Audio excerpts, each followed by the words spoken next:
Assalamualaikum, selamat malam teman-teman. Hari ini tanggal 26 Mei 2025.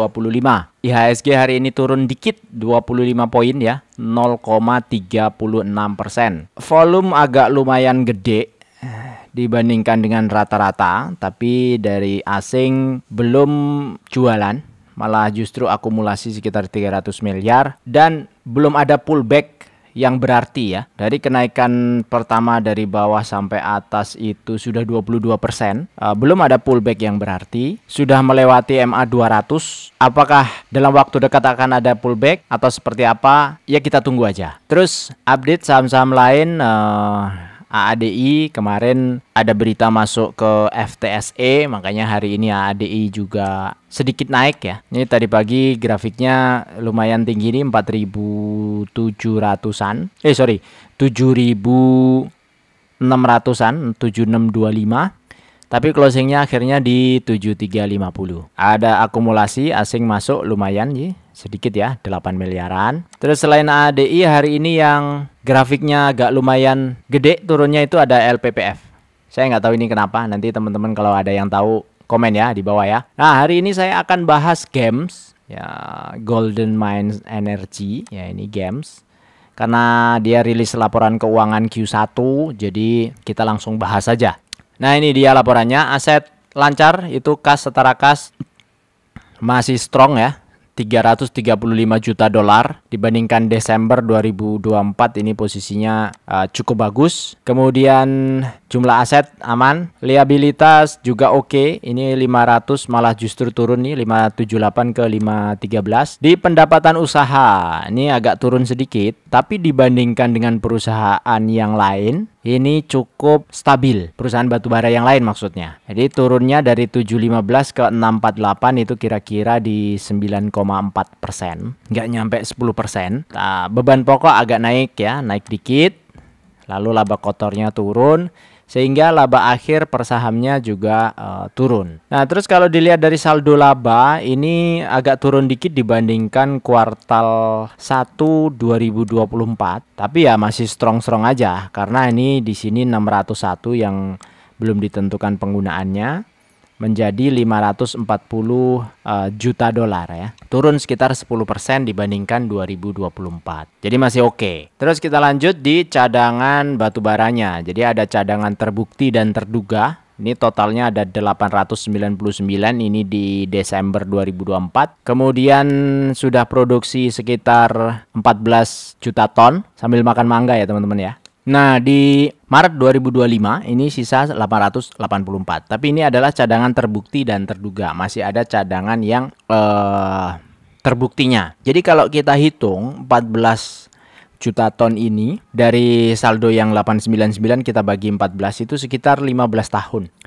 Artinya cadangannya masih aman. Dan ada cadangan yang terbukti. Jadi ada proven, ada probable ya, terduga. Yang terbukti 758, yang terduga itu 126. Ini yang kemarin saya sempat singgung di BSSR. BSSR tuh bagus sekali. Saya juga ada sih sahamnya, tapi ini loh, apa namanya, updatean cadangan terbukti terduganya itu kok masih lama sekali, 2012. Kita tunggu-tunggu gitu loh. Karena ya jadinya kan 50-50 toh. Moga-moga aja diupdate lah. Sebentar lagi moga-moga aja diupdate dan disampaikan secara resmi oleh tim teman-teman BSSR supaya sama kayak yang lain gitu. Oke, kita lanjut. Dari kalau 758 dibagi 14 juta ton per kuartal tadi, itu kalau diequalkan sekitar 12,9 tahun. Jadi ini sudah saya hitung ya di sini ya. Nah, terus kalau lihat laporan keuangan yang tadi juga kita ada bicara piutang. Piutang ini berarti jualan yang belum dibayar ya, seolah-olah kan kita sudah jualan tapi masih belum close. Nah ini piutangnya aman ya, 277. Harusnya sih aman-aman aja. Ini umurnya juga kurang dari 1 bulan ini rata-rata, dan belum jatuh tempo itu 200. Yang 1-2 bulan 7 juta dolar. Nah justru ini yang lebih dari 3 bulan ini ada 14 juta dolar, naik sedikit ya. Moga-moga aja aman lah. 14 dibagi 277 berapa kira-kira itu teman-teman? 14 dibagi 277 sekitar 5% ya. 5% ini seolah-olah ini kita anggap apa ya, delay. Nah terus tadi ada beban penjualan. Nah, beban penjualan kan ada naik sedikit ya kalau dilihat dari pendapatan tadi. Ini kan beban penjualan naik dikit ya. Beban pokok 378 ke 398. Apa aja yang bikin naik itu ada di detailnya sini. Itu ada jasa penambangan. Jadi hanya ini saja yang naik. Sepertinya ini volume juga lumayan digenjot. Cuma saya belum dapat laporan itunya, tonase produksi. Jadi secara kesimpulan Games itu aman.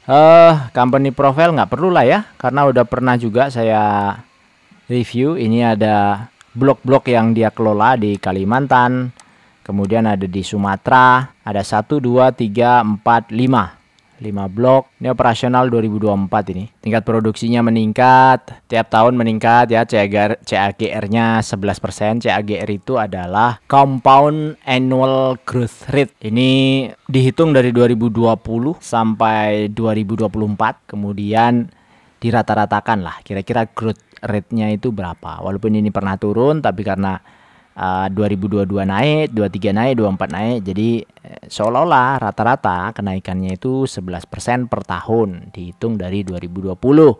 Ini adalah tingkat produksinya game. Kemudian dibandingkan juga di 2023-2024 bagaimana, ini sekitar naik 10%. Nah, kalau tadi 50 bagi 4 berarti sekitar berapa? 15 ya. Jadi per kuartal tuh harusnya 15 juta ton.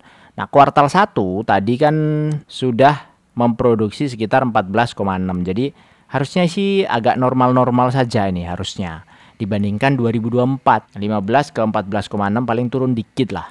Ya mestinya aman-aman aja. Kemudian ini laporan pengupasan 2024. Sebenarnya nggak usah saya bahas ya. Harga juga aman. Laporan keuangan 2000 kan udah closing tuh. Dividen juga udah disampaikan 2024 total 390.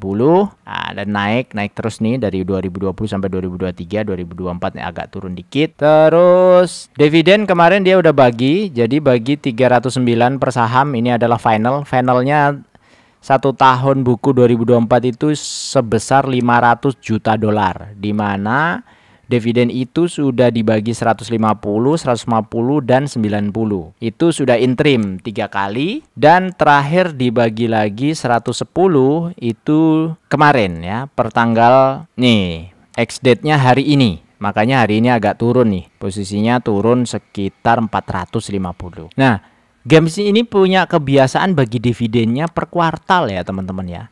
Jadi setelah sekarang bagi dividen, kalau ngelihat tanggal-tanggal yang sebelumnya, itu 2024 itu bulan Juni itu dia bagi, kemudian September bagi, kemudian Desember bagi, Juni, September, Desember. Habis itu bulan Mei itu final kan. Nah, lihat historinya. Nah, ini dia. Mei 2024 bagi, habis itu Juni bagi lagi 2023. 2023 nggak ada. Kalau mau mengulang tahun lalu, di mana Mei dan Juni dia bagi, ini habis sekarang nih bagi. Nggak tahu nih, tiba-tiba nanti apakah ada diumumkan nih bulan depan bagi lagi gitu. Saya nggak tahu ya. Tapi prediksi itu bisa jadi, memungkinkan untuk terjadi. Kenapa? Di laporan keuangan tadi sudah jelas sekali. Dia punya cash yang oke banget ya. Cashnya 335 juta dolar. Setahun aja dia bagi dividen cuma 500 juta dolar. Padahal ini cashnya hari ini 335 juta dolar. Kalau dia bagi 100 juta dolar, artinya sangat bisa. Karena yang tahun kemarin dia bagikan 150, 150, 90, dan terakhir 110 juta dolar. Jadi mungkin sekali mepet-mepet seperti ini. Tapi yang perlu dicatat adalah volume pada waktu sebelum pembagian dividen ini naiknya agak lumayan. Ya biasanya kalau kan ini normal ya, normal. Kemudian biasanya kalau ada naik volume begini mau bagi dividen, setelah bagi dividen kan turun karena pada exit. Makanya hari ini turunnya lumayan tuh 450 ya. Ya mungkin di sekitar sini sudah banyak yang akumulasi kemarin. Nah bisa jadi besok kalau ini belum habis tekanan jualnya ya besok bisa turun. Tapi yang menenangkan adalah ini akumulasi hanya beberapa hari. Tidak berbulan-bulan seperti Bank BRI. Nah, persis ya, seperti ini ya. 2024 lalu nih kan, kelihatan nih volumenya ya. Jebret, tinggi sekali nih sebelum bagi dividen. Habis bagi dividen, langsung turun. Bam, bam, bam, bam, bam, bam, bam, bam, bam, bam, ke bawah, terus turun. Habis bagi dividen lagi, tetap aja di situ turun. Nah, apakah dia yang mengakumulasi di sini kemudian dibagikan di sini? Nah, terus yang area ini, volume ini kemudian juga nanti dibagi lalu tembus misalnya ke 7.000, ya moga-moga aja kalau tembus 7.000 kan nyicil lagi. 8.000 aja mungkin sudah ada yang mau nyicil. Oke, terus harga batubara. Harga batubara aman, justru malah naik nih dari April 2022 94 ke sekarang sudah 100 karena memang Cina sudah mulai sedikit punya arah ya, maksudnya dengan ditunda 90 hari mungkin secara strategi dia mulai ngegas lagi gitu, sehingga bisa jadi kebutuhan batubara juga mulai naik dan harga batubara mulai di atas $100 lagi. Jadi untuk games sentimennya cukup bagus karena walaupun games itu banyak juga yang dia jual ke lokal. Kesimpulannya masih cukup menarik. Ini saya hitung secara manual di EPS itu kita anggap 1.000 ya. Kita anggap 1.000. Ini kita turunin lah 90% dari 1130. 1130 itu dari mana?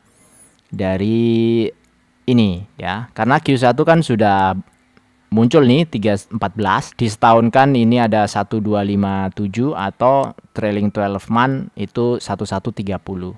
Anggaplah yang paling kecil nih 1130. Maka masukin aja nih di sini 1130.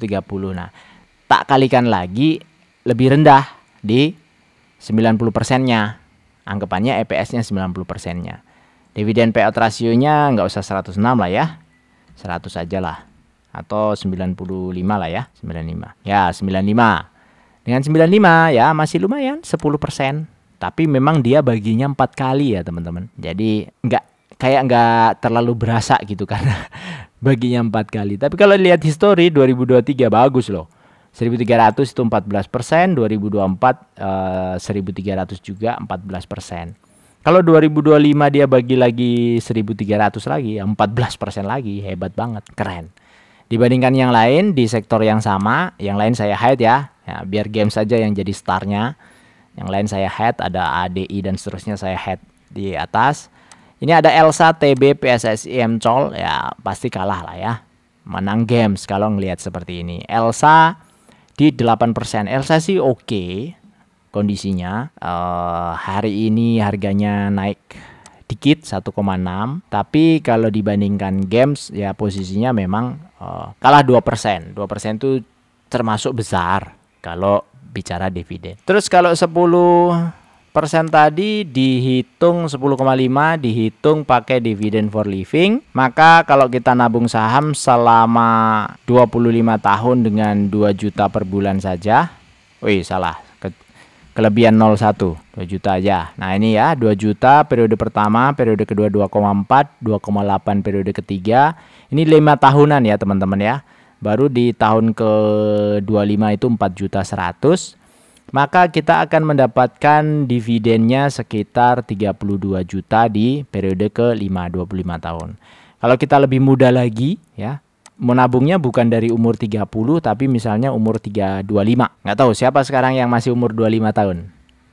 Boleh tuh kan masih muda ya. Nah ini 30 tahun itu lumayan. Jadi 57 juta. Ini compounding interest bagi Einstein, keajaiban dunia ke-8 kata Einstein. Makin naik nih eksponensial ke atas. Kenapa? Karena capitalnya gede.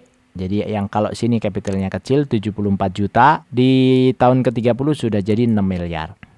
Tapi ini belum dikurangi zakat ya. Kemarin ada yang nanya tuh, zakatnya gimana, Bang?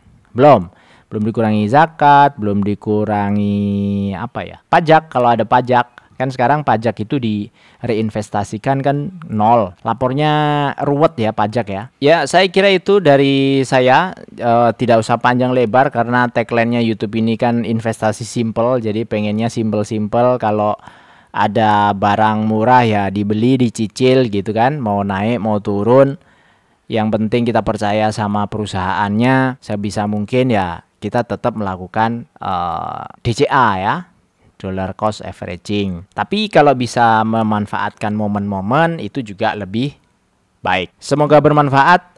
Saya tutup. Wassalamualaikum warahmatullahi wabarakatuh.